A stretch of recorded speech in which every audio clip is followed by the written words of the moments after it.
Hello my friends, कैसे हैं दोस्तों। आई होप कि आप लोग अच्छे होंगे और सुखी होंगे। दोस्तों, आज की वीडियो हम बात करेंगे एक कमेंट के बारे में। हमारे इस चैनल पर एक कमेंट आया है किसी भाई का, और मैं आपको कमेंट पढ़ के सुना रहा हूं। और उसमें जो क्वेश्चन है, बहुत ही अच्छा क्वेश्चन इन्होंने किया है, और जानना सबके लिए ज़रूरी है कि क्या ऐसा हो सकता है। देखिए, हमने कल की वीडियो हमारी अपलोड है, कल की ही है। तो कल हमने अपलोड किया था बीएनएस का सेक्शन 115 टू 351 का 3 व 352, इसके बारे में कल हमने वीडियो अपलोड किया था। इसी पर कमेंट आया है, बहुत ही अच्छा कमेंट है, जानना सबके लिए जरूरी है ये चीज। इसमें है राजन भाई के द्वारा आया है कमेंट, राजन की जीमेल आईडी से आया है। सर, मेरे पर 115 टू 351 टू, उस पे इन पे 351 का 2 भी लगा है, 2 लगा है, 352 लगा हुआ है। चार्जशीट लग गई है, अभी कोर्ट से नोटिस नहीं आया है। दोनों पार्टी सेम धारा लगा हुआ है, मतलब कि इसी धारा में दोनों तरफ से क्रॉस मुकदमा हुए हैं। क्या हुए? क्रॉस मुकदमा हुआ। अभी मैं डिटेल में समझाऊंगा। अब दोनों पार्टी में सुलह करने के लिए राजी हो गई है। अगर सुलह हो जाता है तो कोर्ट से, तो गवर्नमेंट जॉब का तैयारी कर रहा हूँ, कोई प्रॉब्लम तो नहीं होगा। फिर सुलह हो जाने पर प्लीज आंसर सर। बहुत ही अच्छा सवाल है। इस सवाल को ऐसे ही सबको क्वेश्चन करना चाहिए, बहुत ही मजेदार है। चलिए देखते हैं। देखिए, अगर किसी एक पार्टी द्वारा इस तरह से मुकदमा किसी व्यक्ति के ऊपर किया गया है और उसके तरफ से भी क्रॉस मुकदमा किया गया, मतलब कि दोनों तरफ से मुकदमा किया गया है। देखिए, वादी ने अभियुक्त पर किया है, फिर क्या किया है? अभियुक्त ने वादी पर किया है। मतलब दोनों से अगर मुकदमे हुए हैं तो इनको ही क्या बोलते हैं? क्रॉस मुकदमा। और क्रॉस मुकदमा कब होना चाहिए? एक ही घटना की होनी चाहिए, एक ही घटना होनी चाहिए, और समय एक ही होना चाहिए, सेम समय सेम घटना होनी चाहिए, तभी उसको क्रॉस मुकदमा बोलते हैं, एक दूसरे के ऊपर। ये तो हो गई बात क्रॉस मुकदमे की।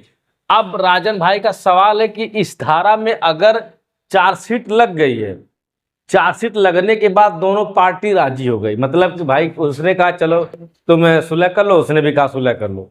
अब सुलह होने के बाद अगर कोर्ट सुलह करवा देती है, कोर्ट से हो जाता है, तो क्या वह मुकदमा का प्रभाव उसकी नौकरी पर पड़ सकता है, या फिर उसको नौकरी लगने में कोई दिक्कत होगी? तो चलिए हम इसको अच्छे से समझाएंगे। राजन भाई, आपको यकीन मानिए। देखिए, कल के हमने वीडियो में बताया था 115 टू का मतलब है साधारण मारपीट, 1 साल की सजा है, 10,000 रुपये जुर्माना है। 351 3 में 7 साल तक की सजा हो सकती है, 351 2 में 2 साल की सजा है, और 352 में 2 साल की सजा है। मतलब धमकी देना, जान से मारने की धमकी देना और गाली गलौज, ये बात हम सबको पता हो चुकी है। तो देखिए, अब जब मामला कोर्ट में चला गया है, चार्जशीट लग गई है दोनों तरफ से इस मुकदमे में, तो आपको करना कुछ नहीं है। सीधे सीधे क्या करना है? इन मुकदमों में जमानत करवा लेना है। पहले तो दोनों लोग अच्छे से जमानत करवा लीजिए। जो जमानत होती है तुरंत चार्ज बनवा लीजिए। चार्ज, आरोप तय होता है। मैं प्रोसीजर बता रहा हूं, बहुत ही सटीक। अब देखिए, जमानत आपकी हो गई, उसके बाद तुरंत चार्ज बन जाएगा, और जब चार्ज बन गया है तब जाकर के एविडेंस होगा, गवाही होगी। अब गवाही होगी, साक्ष्य होगा। तो जो देखिए, जो वादी मुकदमा है वह गवाही करेगा, और जो अभियुक्त का वादी है, जो अभियुक्त का वादी है वह गवाही करेगा। मतलब दोनों तरफ से मुकदमे में, तो दोनों तरफ से दोनों वादियों का मुकदमा खत्म करने के लिए गवाही करानी पड़ती है, उनका बयान दर्ज कराया जाता है। लेकिन जब बयान दर्ज कराया जाता है तो उसके बाद क्रॉस एग्जामिनेशन होता है। क्या होता है? Cross examination.